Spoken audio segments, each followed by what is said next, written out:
Assalomu alaykum, hurmatli radio anglag'uchi do'stlar. Anglayotganinglar Markaziy xalq radio stansiyasining mashhur shaxslar programmasi. Men program riyosatchisi Arman Nurjan.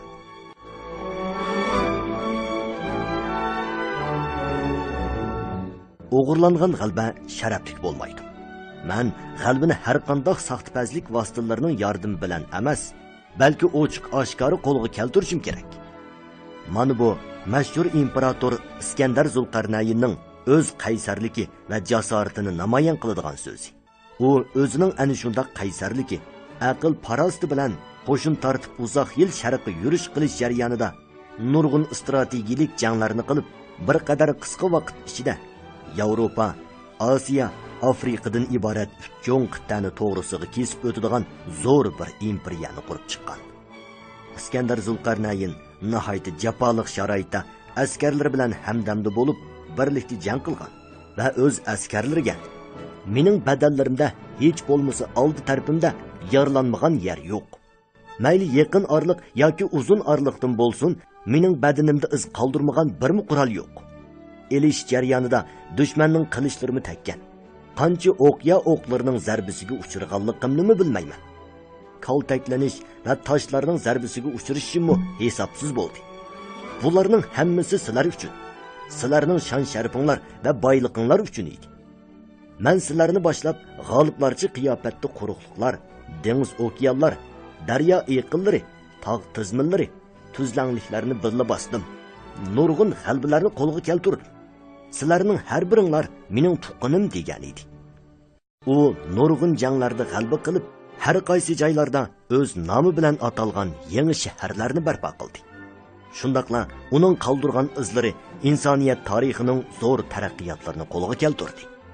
Afsus, u uzoq yashay olmadi. Bir umr jafo mushaqqati jang qilib, oxirida g'alba mevsini amdili tetishiga hayotidan ayrildi. Xo'sh, radio anglag'uchi do'stlar, biz bugun sizlarga ulug' imperator Iskandar Zulqarnaynning bir umr jang maydonida o'tgan jangovar hayotiy faoliyatini so'zlab bermoqchi. Yoqtirib anglag'aysizlar.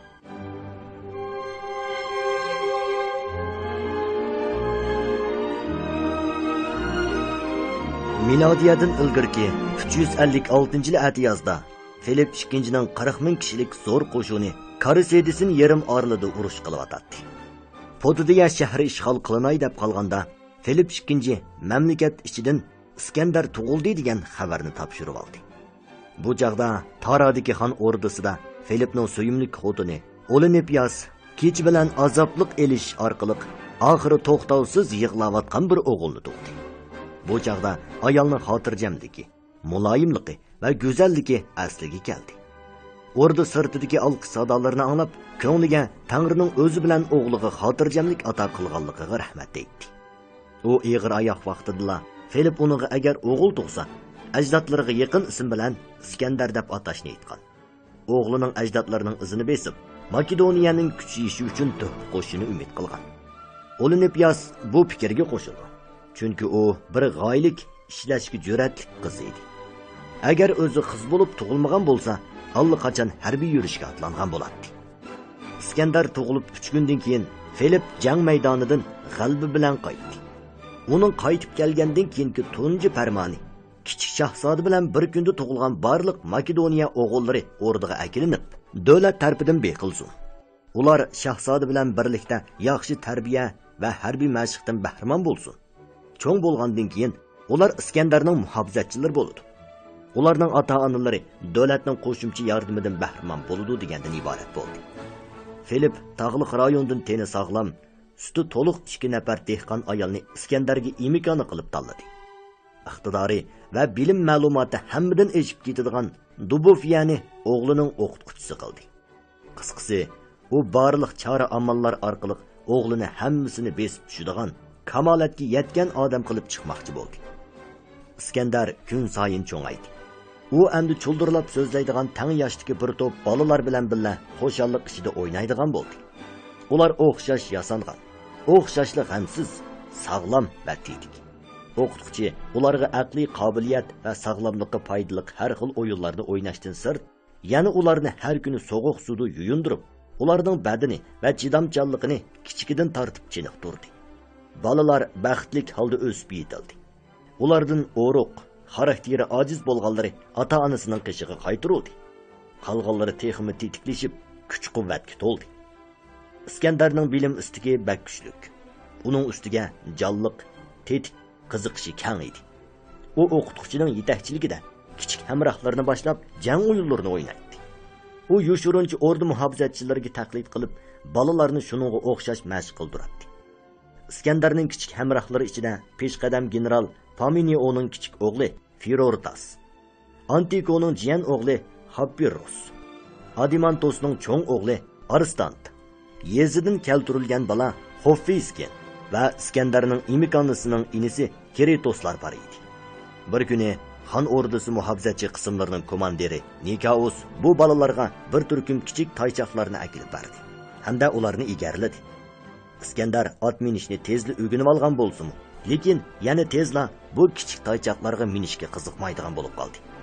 U Nikosga meni shahar sirtidagi ot ko'ndirish maydoniga elib berib, haqiqiy jang etiga mindiring deb yalvordi. Nikos o'qituvchilarning ma'qulligini olgandan keyin balalarning talabini qondirdi. Shuningdan keyin Iskandar ot minish va ot ustida mahorat ko'rsatishga mahliya bo'lib qoldi. Jang etini boshqarishmi balalar kundalik o'rganishga tegishli darsga aylandi. Iskandar 12 yoshga kirganda boshqalardan eshib tushadigan jasoratga ega bo'lib qolmasdan, balki puxta ot minish mahoratiga ega bo'ldi. Bir kuni Filip II g'azirlarni boshlab, xon oilasi muhofizatchi qismining orig'i elivilishi ostida shahar atrofidagi ot ko'ndirish maydoniga keldi. Bu yerga u Firakidiyadan yaqindila tanlab keltirilgan necha yuz yaxshi ot va muhofizatchilar qismining ot ko'ndirish o'yinlarini ko'rishga kelgan edi. Podshoh bilan xonishning maydonga bevosita kelganligini ko'rgan muhofizatchilar qismidagi yigitlar yangni chimoylab tayyorlanib, bir-birlab mahorat ko'rsatishga boshladi. Darvaqa ular podshoh oliylarining umidini yerda qo'ymay, zo'r va qovul arg'umoqlarini bir-birlab ko'ndirib, murosim munbirdagilarning guldiras olqishlarga erishdi. Bu Filip II cheksiz xushal qildi. U Makedoniyani birlikka keltirgandan buyon davlatni beyitib, qo'shinni kuchaytirishga doir bir qator siyosatlarni qo'llandi. Shuning bilan birga sharq-g'arb to'xtovsiz yurish qilib, atrofdagi ojiz va kichik shahar davlatlarini qo'shib olib, ilgirki Yunon dunyosi nazarga ilmaydigan Makedoniyaning shon-shuhratini haslab oshirdi. Hatto takabbur afinaliklarmi uningga sal qaraya olmaydigan bo'ldi. Makedoniya podshohi xuddi tog'da yotgan ajdahodek kunlarning birida dunyoni zilzilaga keltirishi kerak. U yana shunimi ko'z oldiga keltirdiki, Frakiya ot yetishtiradigan davlat. Qudratli Makedoniya otliq qismlarini barliqqa keltirish uchun oldi bilan Frakiyani bo'ysundirish lozim. Filip o'ylab shu yerga kelganda ot ko'rinish maydonida o'zi o'ylab ko'rmagan bir ko'rinish yuz berdi. Bir qovul oqboz ot chavandozni o'z ustidan kayni-kaynidan bir necha qitim yiqitibdi. Filip bir otni ko'ndirolmagan armiya Frakiyani bo'ysundira olsunmi deb o'yladi-da, nur chaqnab turgan zulfiqarni chiqarib, bu otni kim ko'ndira olsa, bu zulfiqarni shuningga hadiya qilaman deb chakarladi. Filip II chaqirqi necha 10 xon oilasi muhofizatchilarining ovoz qo'shishiga erishdi.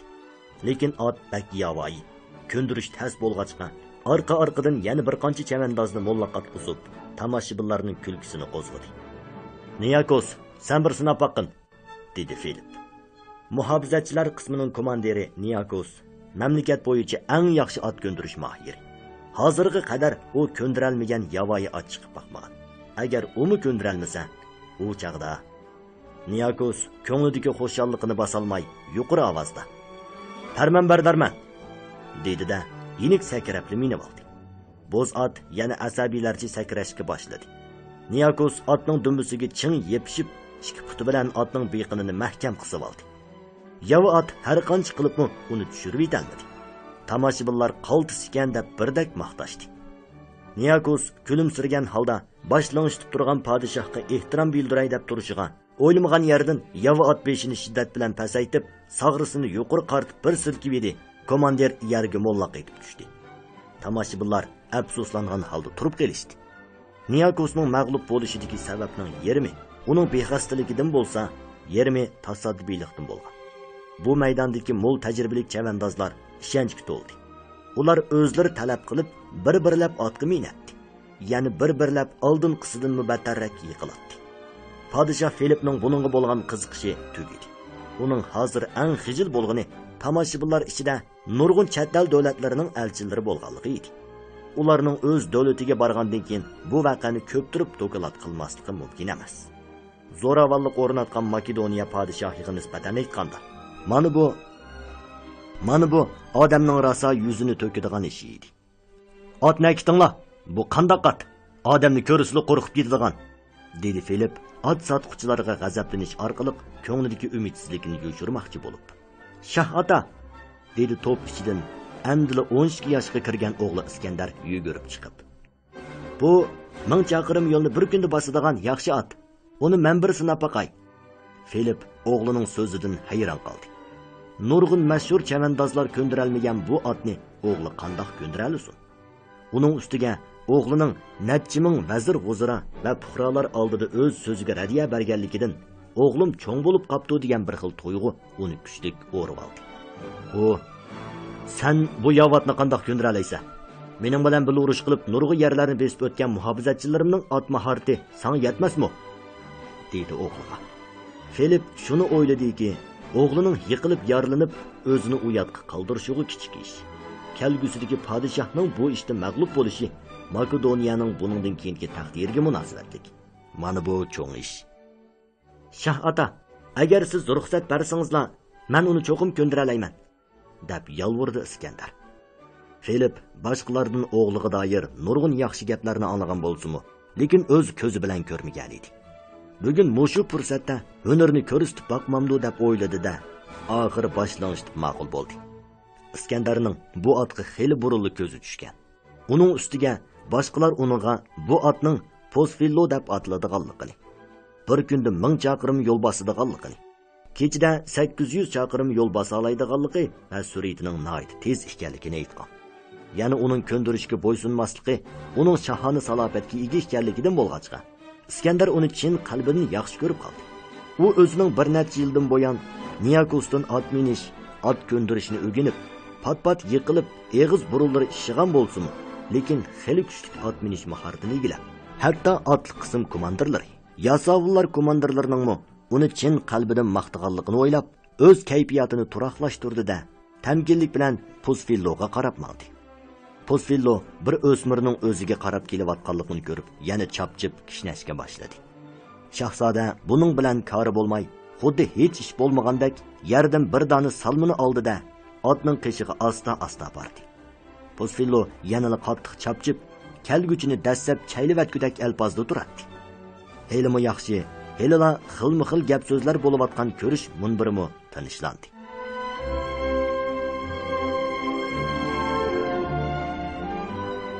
Ko'pchilik shahzodaning bexatarligini o'ylab qora targa cho'mdi. Iskandar hashpash tuguchi fursatni ta'minlab, salmini egiz otdi-da, otning bo'yniga dal joyida tushirdi. Posfillo cho'chib, talvlarcha chopchib ketdi. Iskandar salmining kuchi bilan bir irg'ibla otga mindi. Posfillo askarlar qatma-qat qo'rishib olgan ot ko'ndirish maydonidan chaqmoqdek etilib chiqib ketdi. Odamlar to'pi ichidan umidsizlangan holda cho'chib chirqirashlar anglandi. Filipning chiroyi totirib ketdi. U o'g'lining jasdi oldida qandoq turishni tasavvur qila olmaydi. Posfillo bir pas asabiylarcha chapgan bo'lsa-mu, ustidagi balini tushirib yetolmadi. U yana qayta-qayta urkigan, sakragan, tepchaklagan, talvilarcha qochgan bo'lsa-mu, lekin bu balaga xuddi yiltiz chiqqandek, har qancha qilibmi uni yiqitib yetolmay, oxiri achchig'i yenib, sur'atini ostilatdi va xuddi ustidagi o'smirning o'zini boshqarish huquqini e'tirof qilgandek uzun kishnivatdi. Iskandar shu chaqdala xotirjam bo'lib, otning beshini burdi-da, uni yo'rg'ilatgunicha ot ko'ndirish maydoniga qaytib keldi. Olimpiyas o'g'lining bexatar qaytib kelganligini birinchi bo'lib ko'rdi-da, hech nimaga qaramay Posfillodan sakrab tushgan Iskandarni quchoqlab olib, hadab so'ygili turdi. Filipning ko'zlaridan xo'shallik yoshlari quyildi va darhol Zulfiqor bilan bu arg'umoqni bir kechida cho'ng bo'lib qolgan o'g'liga hadiya qilishni qaror qildi. Filip o'g'lining yavoyatni ko'ndirishdagi jasoratini o'z ko'zi bilan ko'rgandan keyin u tarbiyalashni yanada kuchaytirishga bel bog'lab, uning uchun bir yaxshi ustoz tanladi. Mana bu dunyoga dangliq olim Aristotel edi. Milodiydan ilgirki 5-asrda Afinadan bir olim chiqdi.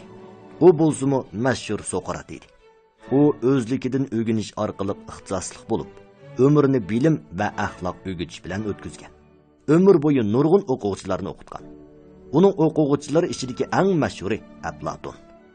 Aflatun 20 yoshidan tortib Sokratdan dars anglab, uningdan 10 yil o'rgangan. Aflatunning o'zi bozorga solgan g'oyibiy davlat plani mag'lub bo'lgandan keyin Afinadimi bir maktabni, ya'ni Aflatun maktabini ochib, matematika, astronomiya, muzika, falsafadan iborat 4 dars ta'sis qilgan. Uning o'quvchilari ichida hammani besib tushadigan Aristotel. Aristotel Fuminda dunyoga kelgan. Uning otasi Makedoniya podshohining o'rdi doktori edi. U 17 yosh vaqtida Aflatun maktabiga o'qishga kirgan. Aflatunning yetakchiligida nurg'un munavvar shaxslar birlikda o'rgangan va xizmat qilgan. Maktabda Aristotel tarishib o'rganish bilan qolmasdan, balki yana fikr qilishga mohir edi. Ustoz bilan ba'zi falsafiy masalalar ustida munozirlashib qoladi. Uning "Men muallimni yaxshi ko'raman, lekin haqiqatni texmi yaxshi ko'raman" degan bir jumla hikmatli so'zi bor. Aristotelning ma'lumoti intayin keng edi. Hayotida mingga yaqin asar yozgan. Falsafa, logika, fizika, psixologiya, siyosat, etika, estetika va tarixni cho'nqur tadqiq qilgan. Uning asarlari va ma'lumoti Aflatun bilan Sokratnikidan eshib ketgan. Aflatun o'lgandan keyin Aristotel maktabdan ayrilgan va ko'p o'tmay u yana Sharqda Egey dengizidan o'tib, bir necha hamrohlar bilan Kichik Osiyoda sayyora o'rgangan va falsafani tadqiq qilgan. Filip II Aristotelga ko'pdan buyon havas qiladi. U bir fikrga kelgandan keyin darhol Kichik Osiyoga berib, bu olimni tepishga odam avatdi. Aristotel ustozi Aflatundan 20 yil o'rgangan. Uning davomli bilim tadqiq qilish va asar yozish bilan shug'ullanishi uchun bir qadar yaxshi muhit kerak edi. Podshoh Filipning uningga yozgan taklif xatidimi uning o'rganishi va tadqiq qilishiga mutlaq uyg'un keladigan so'rim bilan ta'minlashga kafolat qilingan edi. Shunda qilib Aristotel xo'shal holda Makedoniya poytaxti Taraqqa keldi. Shu yil Iskandar amdili 13 yoshga kirgan. Aristotelning amdi duch kelgini bir to'p bolalar bo'lib, uning o'qitish usuli tarbiyani xo'shallik ichiga singdirish, bolalarni boshlab o'ynash, drama tayyorlash, shahar atrofida sayli qildirish edi. O'tloqlar, dengiz bo'ylari, tog' bag'ri qatorliq hammasi yaxshi darsxona edi. Aristotelning eng ko'p qo'llaniladigan o'qitish usuli yanada o'qituvchisining o'qituvchisi Sokrat ijod qilgan muzokara shakli yoki savol-javob shakli edi. Yalg'iz o'quvchilar so'rab, o'qituvchi javob berish bilan cheklanmasdan, balki yana o'qituvchimi so'rab, o'quvchi javob beradi. O'quvchilarning javobi xato bo'lsa yoki javob bera olmasa, o'qituvchi yetaklab, o'quvchilarni fikr qilish orqali cho'nqur falsafiy qoidalarni oydinlashtirib olishga rag'batlantiradi. Muallim o'quvchilar ichida muzokarani qanot yaydirishga yoki o'qituvchi bilan munozirlashishga, mushundaq muzokara va munozirlar orqali falsafa, siyosat, etik qatorliq jihatlardagi bilimni o'rganishga ilhomlantiradi. Iskandar ustozining ma'lumotiga to'lima qoid edi. Bo'libmi, u Yunon tarixi va Osiyo tarixiga to'lima qiziqadi. Aristotel bo'lsa, bu jihatda Iskandar va uning hamrohlariga maqsadlik, maqsadsiz holda Persiyaga nisbatan dushmanlik qarashini singdiribdi. Bu Iskandarning podshoh otasidan varislik qilinadigan Persiyani bo'ysundirib, dunyoga hukmronlik qilish xiyolini texmi kuchaytirdi. Iskandar Aristoteldan 3 yil ta'lim oldi. Shuningdan tortib fikr qilishga mohir bo'lish, qo'lidan kitob tushmaslik odatini yetildirdi. Shuning bilan birga yeshining cho'ng'ishiga agishib, u to'hfa qo'sh qoldirib, dunyoni bo'ysundirish orzusini pat-pat oshkorlab qo'yadi. Har qitim otasi Filipning urushda g'alaba qilganligi to'g'risidagi xabarni anglaganda, otam menga hech narsa qoldirmaydigan bo'ldi deb xo'rsinadi. 3 yillik o'rganish vaqti to'shqandan keyin Iskandar qovul, zirak bir yosh bo'lib o'sdi. Uning badani qomatlik, muskullari taraqqiy qilgan bo'lib, etishga mohir, yugurish, ot minish, chelishish, suv uzish, elishish qatorliq jihatlarda bir munavvar Yunon jangchisida bo'lishga tegishli umumiy mahoratni egallagan edi. Bir qitimlik olimpik tanarkat yig'inidan keyin bir do'sti uningga: "Janoblari, agar sizlar yugurish musobaqasiga qatnashsizlar, cho'qim g'alaba qiladilar" deganda, u kulib turib, "Men utib chiqadiganligimni bilaman, lekin tanarkat yig'iniga qatnashadiganlarning hammasi podshoh bo'lgan holatdami, men musobaqaga qatnashmayman" degan edi. u podshoh bo'lish uchun tug'ilgan. U o'z raqobatchilarini har qaysi davlat podshohlar deb biladi. U shular bilan raqobatlashish orqali ularning ustidan g'alaba qilib bo'ysundirishi lozim. Lekin bu musobaqa maydonida emas, balki jang maydonida bo'lishi lozim deb qaraydi. 16 yoshga kirgan yili Iskandar va uning hamrohlari ustozi Aristoteldan ayrilib, otasi Filip II armiyasiga qatnashdi. Shuningdan tortib, u otasi bilan nurg'un yerlarda jang qildi. Jangda urush san'atini o'rganib, o'zining dunyoni bo'ysundirish xiyoli uchun tunji qadamni bosdi.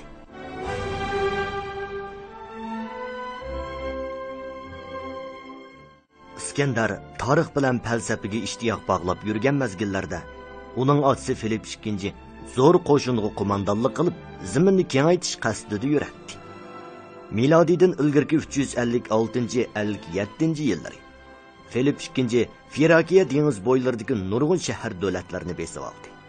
Milodiydan ilgirki 352 yili u yana debesliklarning taklifi bo'yicha Tebay bilan Yunon ittifoqligining muqaddas jangiga qatnashdi va fursatdan foydalanib Seraliyani besib olib, Makedoniya armiyasining oldingi qismini Yunonning shimol qismiga yetkazdi. Milodiydan ilgirki 349-yili Filip II yana Karsides yarim orlig'iga hujum qilib, muhim shahar Olenshiyosni besib oldi. Milodiydan ilgirki 346-yili Filip II Afina bilan Ferrokras shartnomasini imzolab, Afinaning shimoliy qismidagi zaminini vaqtincha saqlab qoldi. Almashtirish sharti sifatida Afinaliklar Filip II'ning Firakiya dengiz yoqasidagi o'rinlarga bo'lgan hukmronligining qonunli ekanligini e'tirof qildi. Makedoniya zamini urush jarayonida kengaydi. Makedoniyaning amaliy kuchi yil bo'yi davomlashgan urushlar orqali borgan sir kuchaydi. Iskandar o'qish bitirganda Filip II Firakiya bilan g'arbiy Yunonni besib oldi. Makedoniyadan iborat Yunonliklar nazarga ilmaydigan shimoldagi Qaqos kichik davlatda qisqagina 10 yil jarayonida dunyoni hayron qoldirarlik o'zgarishlar bo'ldi. Makedoniya armiyasi odamni hayron qoldiradigan amaliy kuchini namoyon qildi. Chatnab o'tishga bo'lmaydigan bu paket Yunonning har qaysi shahar davlatlarini Makedoniya bilan yaqin o'tadigan va Makedoniyaga qarshi turadigan ikki guruhga ayirib etdi. Makedoniya paraslar har qaysi shahar davlatlarining kuchi ojizlashdi. Makedoniya bilan urushish faqat mumkin bo'lmaydigan ish. Uningdan ko'ra bu kuchga tayinib butun Yunonni birlikka keltirib, ilgirki hayvasini asliga keltirish kerak deb qaraydi. Makedoniyaga qarshi tarafdagilar bo'lsa, har qaysi shahar davlatlarining mustaqilligi va an'anaviy oqsunyaklar hukmronligini saqlab qolish kerak deydi. Ikki taraf til urushi qilib, talash tortish uzilmaydi. Milodiydan ilgirki 338-yili Makedoniyaga qarshi tarafdagilar oxiri ustunlikka chiqdi. Yunonliklar Filip II'ning uzluksiz kengaymichilik qilish qariniyatiga zodili chidab tura olmadi. Ular qat'iy niyatga kelib, birlashma armiya tashkillab, Makedoniya bilan hal qilg'uch jang qilmoqchi bo'ldi. Filip II buni tepilg'usiz yaxshi fursat deb bilib, 30 ming piyoda askar va 2 ming otliq askarni boshlab, O'ttir Yunondagi Feronsiyaga ichkirilab kirdi. Yunon birlashma armiyasi Debes bilan Afina qo'shinlarini asosiy kuch qiladi. Uningdan boshqa, ya'ni Kornes va boshqa kichik davlatlar qo'shinlari bor edi. Umumiy askariy kuchi Makedoniya qo'shinidan ortiqroq edi. Qadimiy Yunon qo'shinlarining urush qilishi asosan bir xil shaklda bo'lib, qo'mondonlik qilishga qulaylik bo'lgan piyoda qismlarining 4 jasi sepi hujum yoki mudofaa asosiy kuchi qilinadi. Otliq askarlar bo'lsa, piyoda qism 4 jasi sepining ikki qanatiga o'rnashtiriladi.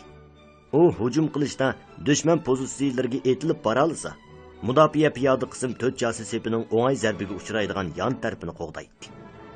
Filip II o'smirlik davrida kuchlik harbiy davlat Debesda harbiy ishlarni o'rgangan bo'lib, davlatiga qaytgandan keyin Makedoniya quruqlik armiyasida islohot elib bordi.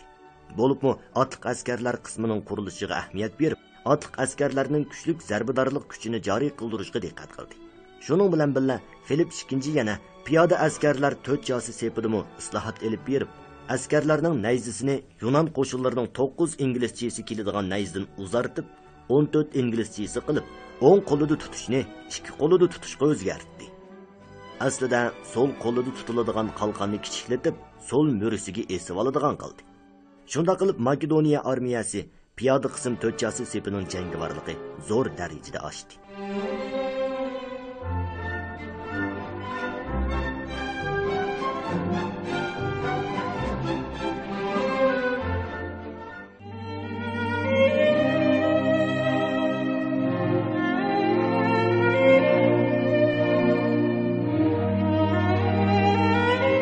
bu tarixlar sizning va bizning turmushimizga o'xshash oddiygina turmushdan putilgan. Biroq bu turmush mangu yodlanadigan obidini tikliyaladi. Radio anglag'uchi do'stlar, vaqt e'tibori bilan bugungi mashhur shaxslar programmasi mushu yerda oxirlashdi. Ata biz yana o'xshash vaqtda sizlar bilan birga tarix patlaridan, ulug'larimizning hayot kechirmishlaridan davomli bahralanamiz. Ishonimizki, mashhur shaxslar programmasi sizni mashhurlar bilan eng yaqin holatda uchrashtirgusi. Agar bugungi programmamizni vaqtida anglay bo'lsanglar, stansimizning Uyg'urcha radio to'ri, ya'ni 3w.uycnr.com to'riga chiqib, qayta anglasanglar bo'ladi. Mashhur shaxslar programmasi har kuni Beijing vaqti tushdan keyin soat 18 dan 30 minut o'tganda, Urumchi vaqti soat 16 dan 30 minut o'tganda, takror anglatish vaqti Beijing vaqti kech soat 0 da, Urumchi vaqti 22 da davomli huzuringlarda bo'ladi. Bugungi programmamizning texnik muharriri Dilara Farruh, muharrir Abduvoyid Niyoz, mas'ul muharrir Dildor Muhammad Rahim, bosh nazoratchi Gulbahor G'ofur. Mikrofon oldida Arman Nurjan. Xayr xo'sh, kelarki sonda ko'rishaylik.